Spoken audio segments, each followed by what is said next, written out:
see here, how am I going to do this? This is going to go like this. This one's going to go like this. And this. Like this. Yeah. Well, everything is fully finished. And I'm just going to be putting these hinges back together, put the whole door back together. One thing you got to be careful of is these hinges. Look at these teeny tiny little screws that are going to hold a solid core door.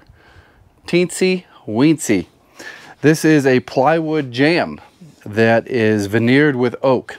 These screws can only go in and out so many times before those holes are ruined. So I'll be using a screwdriver. For those of you wondering why I'm not using an impact, it's to have a precise amount of torque putting the new screws in. These ones look like they're going in just fine and looking good. So let's get to putting this door back together after our customization.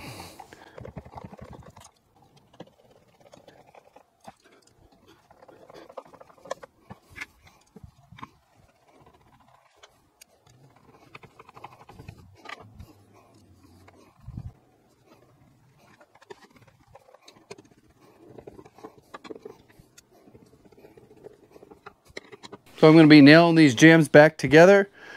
They were stapled when it came from the factory. I'm not going to be using the brad nailer for this one. It's a little bit overkill and also a little bit risque. You could probably get them a little bit shorter, but I'm not going through much material, and I am going to also put a screw in the ends here. What I'm going to use is a 16 gauge. You might be thinking, 16 gauge, 15 gauge. The nails are a little bit shorter. See the difference there? A little bit more control. After putting all this work into getting a $1 million finish on this, I don't want to shoot a nail and have it dive out and come down and be ruined and have to do a whole bunch of touch-up.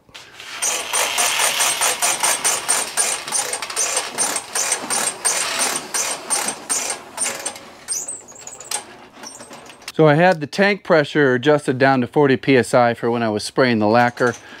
I think I got it adjusted to about 105. I'm gonna go check it.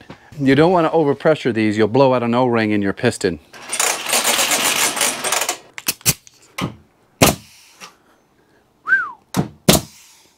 Little overkill on that one.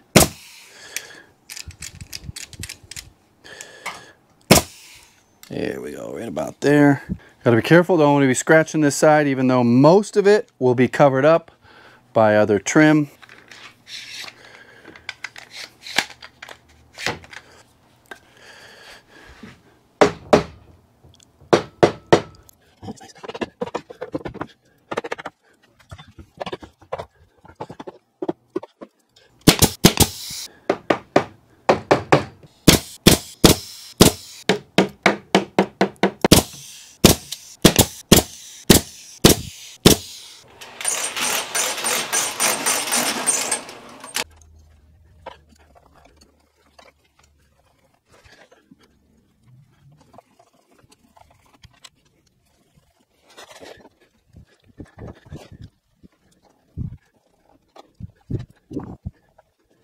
This is a 30-inch door, and I'm going to clamp the jambs in place at 30 inches.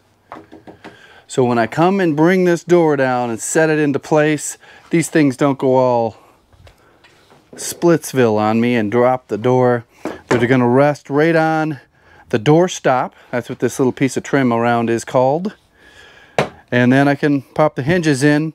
And then I may tack something on the bottom to keep this from going out. It comes with a piece of plastic that I may have already thrown out somewhere. These are Harbor Freight clamps. They've worked relatively good, but they do break and they do wear out. This one, where they wear out, see this, there's all these tiny little ridges here, and there's this piece here that grabs onto them, and See, they can start slipping. You can buy a lot of them for not very much money. Keeps it slipping. So I can't even clamp this down. Perfect, dead nuts at 30. What you'd witnessed there was an example of mistakes you make when you're trying to make a video. You're kind of concentrating on talking to the camera angle, the lighting, and what I just set up wasn't going to work at all. It was way into the middle of the workbench. I've got an 80-pound door that I've got to bend over and set into place. Why not put it at the edge of the workbench? Well, that changes the whole thing. Still have my one support board here. I got a clamp over here. I've got it lined up on the edge, and I got my, this is in the way, so I can't clamp it. So I'm going to measure it out and put a screw right in here, and everything will be fine. There's a lot more that goes into this, making a YouTube video, than actually just doing your job. All right, do we have 30 inches? No, we have 29 3/4. Boom.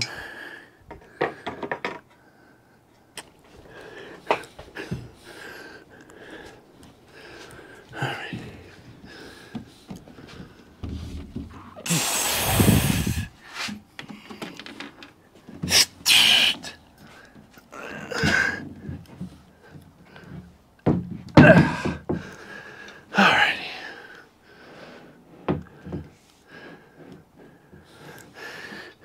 Not to do this without bashing my fingers.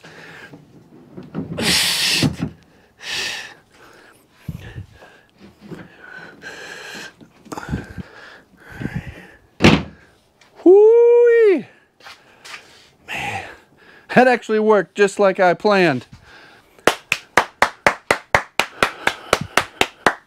Round of applause. Thank you. Thank you very much.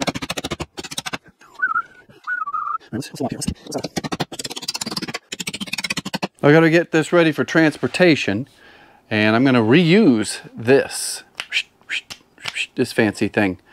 I got to spread it a little bit. I'm going to hop up here on the workbench, show you how I stuff this thing back in, and this will ensure the safety of the door.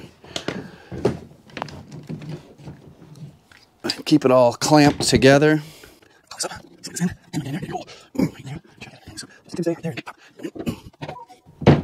All right, that keeps it from racking, and I'm going to put something across the bottom here. I got to find that other piece of plastic. I would just tack that back in, probably tossed it, but then it'll be good for transportation. I think I go like that.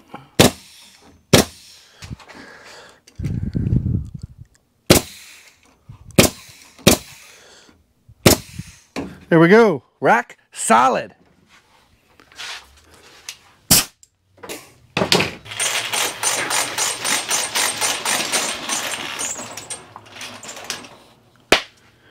Ooh, is there any coffee in here? Oh yes, there's lots of coffee. Go get yourself a caulk gun shirt. That's the official, original, only caulk gun shirt. You can get them on a hat too. There's also this sweet little logo I got on hats. That link will be in the description up at the top. Thanks for watching. Goodbye.